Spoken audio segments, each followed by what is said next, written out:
अस्सलाम वालेकुम, मेरा नाम लाइबा ज़फ़र और आप लोग मेरा यूट्यूब चैनल देख रहे हैं। अगर अभी तक आप लोगों ने मेरा यूट्यूब चैनल सब्सक्राइब नहीं किया, तो मेरे चैनल को लाइक करें, सब्सक्राइब करें, नोटिफ़िकेशन के बटन को ज़रूर क्लिक करें। आज की वीडियो मैं काफ़ी टाइम बाद बना रही हूँ क्योंकि मैं स्टूडेंट भी हूँ और साथ-साथ मुझे बहुत सारे काम भी होते हैं, लेकिन फिर भी मेरी कोशिश होती है कि मैं चैनल पे एक्टिव रहूँ और कोई ना कोई वीडियो आप लोग के साथ ज़रूर शेयर करूँ। लेकिन अब से मेरी कोशिश है कि मैं रेगुलर तो नहीं, लेकिन हर 2 या 3 दिन बाद एक वीडियो ज़रूर अपलोड करूँ और आज की वीडियो भी बहुत ज़्यादा इंटरेस्टिंग है क्योंकि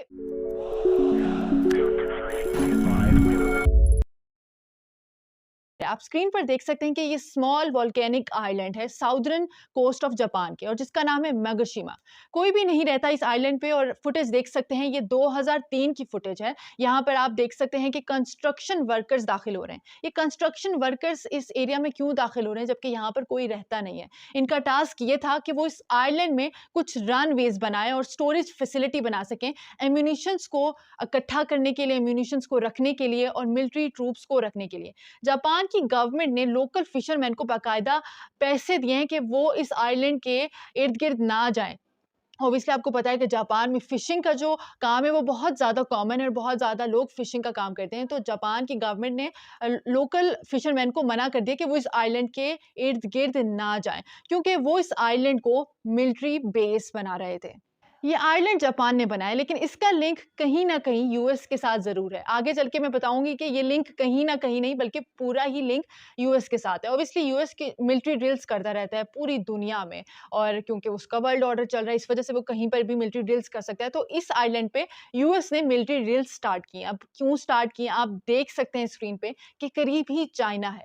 ऑब्वियसली यूएस जो है वो चाइना के इर्द-गिर्द समंदर है, तो उसने चाइना पे नज़र रखने के लिए कुछ ना कुछ मिलिट्री ड्रिल्स या आइलैंड्स पर अपनी जगह ज़रूर बनानी है। तो ये आइलैंड भी बहुत सारे आइलैंड्स में एक ऐसा आइलैंड है जिसमें यूएस की मिलिट्री ट्रूप्स इस वक़्त मौजूद हैं। जैसे कि मैंने आप लोगों को बताया कि मेगाशिमा सिर्फ़ एक आइलैंड नहीं है, यहाँ पर जितनी भी आइलैंड्स हैं, यहाँ मौजूद है यूएस की मिलिट्री और मिलिट्री ट्रूप्स से लोडेड हैं ये सारे आइलैंड्स, ऑब्वियसली चाइना पर सर्विलेंस करने के लिए। और जो मोस्टली असला आता है वो भी यूनाइटेड स्टेट से ही आ रहा है और ये सब कुछ डिफेंस और एग्रेशन दोनों के लिए हो सकता है। और ये एक लाइन स्क्रीन पर आपको नज़र आ रही होगी, ये स्क्रीन पर जो लाइन नज़र आ रही है वो डायरेक्ट जा रही है ताइवान पर। ये सारी लाइन्स जो हैं वो सारे आइलैंड्स को जोड़ती है। उन सारे आइलैंड्स के बारे में आगे मैं आपको बताऊँगी कि किस तरह ये आइलैंड्स के ज़रिए एक लाइन बनाई गई है चाइना को सर्विलेंस करने के लिए। रिसर्चर्स कह रहे हैं कि 2023 यूएस के लिए, खासतौर पे यूएस की डिफेंस के लिए एक बहुत ज़्यादा ट्रांसफॉर्मेटिव ईयर हो सकता है। क्योंकि आपको पता है कि वर्ल्ड वॉर 2 के बाद से यूएस का एक वर्ल्ड ऑर्डर पूरी दुनिया पे चलता रहा है और यूएस की एक जो सुप्रीमेसी है वो कायम रही है। लेकिन अब यूएस को 2023 में, बल्कि 2021 से मैं कहूँगी कि फ़ील होने लग गया था कि उसकी जो सुप्रीमेसी है वो कहीं न कहीं ख़त्म होने वाली है और जो चाइना जो है वो उसको कम्पीट करने के लिए आ गया है। This is unlike anything the U.S. Navy has done since World War II. Tensions are rising in one of the most hotly contested regions on the planet, the South China Sea.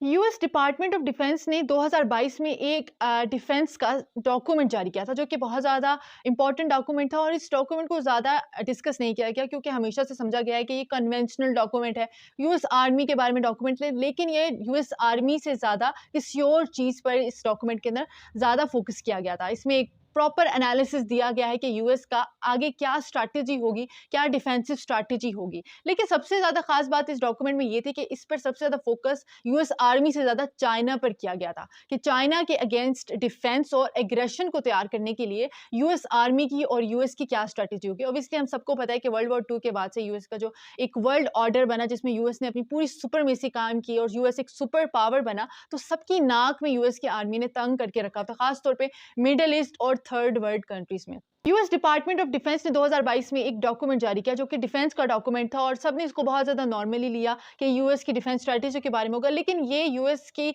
Defence की history में सबसे ज़्यादा important document था क्योंकि जब इसको analyse किया और जब मैंने इसको पढ़ा तो मुझे पता चला कि यूएस के इस डॉक्यूमेंट के अंदर यूएस आर्मी से ज़्यादा चाइना पर सबसे ज़्यादा फोकस किया गया। ऑब्वियसली यूएस को, जिस तरह मैंने आपको बताया, कि उसको अब खतरा है कि ये यूनी पोलर वर्ल्ड से मल्टी पोलर वर्ल्ड बन जाएगा। यानी ऑब्वियसली यूएस पहले एक सुपर पावर था था, लेकिन अब यूएस को लगता है कि 2 सुपर पावर जो हैं वो इस दुनिया में इस टाइम बन रहे हैं। लेकिन अगर हम मिलिट्री कंपैटिबिलिटी देखें तो चाइना की अभी भी यूएस के सामने जो मिलिट्री ट्रूप्स और मिलिट्री की तादाद है वो यूएस के कंपैरेटिव बहुत ज़्यादा कम है। ऑब्वियसली इन दोनों का जो एक सिस्टम है दुनिया पर रूल करने का वो भी बहुत ज़्यादा डिफरेंट है। अब मैं आपको बताती हूँ कि चाइना पर सबसे ज़्यादा फोकस यूएस ने क्यों किया हुआ है। Report is concerned about China's growing strength and military footprint.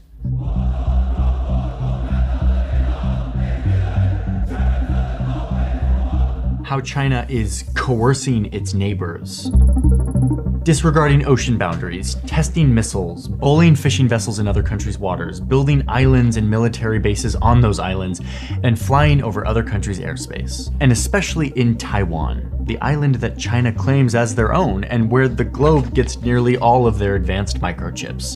क्योंकि इस डॉक्यूमेंट से हमें पता चलता है कि यूएस स्ट्रैटेजी बना रहा है चाइना के को कंट्रोल करने के लिए, चाइना पर टैकल करने के लिए, चाइना पर नजर रखने के लिए और चाइना पर अटैक करने के लिए।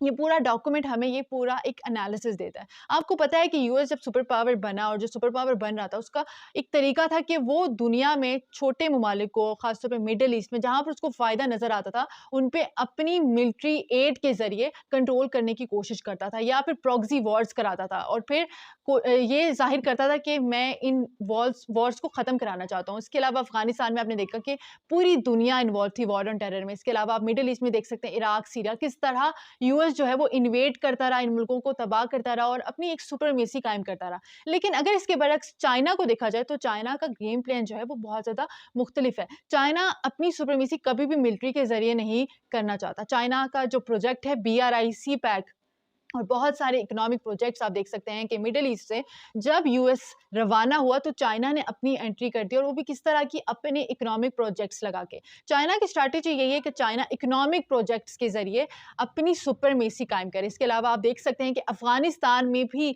अगर कोई मुल्क अफ़गानिस्तान को एक्सेप्ट नहीं कर रहा तो अफ़गानिस्तान में चाइना ने अपनी एड देना स्टार्ट की। इसके अलावा मिडिल ईस्ट में आप देख सकते हैं सऊदी अरेबिया में भी मेट्रो जैसे बहुत सारे प्रोजेक्ट्स, इसके अलावा बिल्डिंग्स बहुत ज़्यादा बन रही हैं और फिलिपाइन जो कि एक जजीरा नज़र आता है और कभी ये यूएस की कॉलोनी हुआ करता था, उस पे भी चाइना जो है उसने बहुत ज़्यादा मिलिट्री स्पेंडिंग करना स्टार्ट कर दी है। तो ये चाइना और यूएस का डिफरेंट गेम प्लान है। लेकिन यूएस का गेम प्लान वही है और वो यूएस जो है वो अपनी मिलिट्री के ज़रिए ही आगे बढ़ सकता है क्योंकि ऑब्वियसली ना ही यूएस के पास कोई टेक्नोलॉजी है और ना ही इकोनॉमिक डेवलपमेंट करने के लिए कोई प्लान। तो ये स्क्रीन पर जो आप लाइन देख सकते हैं कि जो जजीरों की लाइन बनते हुए नज़र आ रही है और यहाँ पर सारी मिलिट्री ट्रूप की प्रेजेंस है, वो चाइना को कंट्रोल करने के लिए और चाइना पर नज़र रखने के लिए ही है। और जापान के ज़रिए, जो कि जापान को समझा जाता था कि जापान की कोई मिलिट्री प्रेजेंस नहीं है, जापान की कोई फोर्सेस नहीं है, लेकिन जापान ने भी अपने कॉन्स्टिट्यूशन में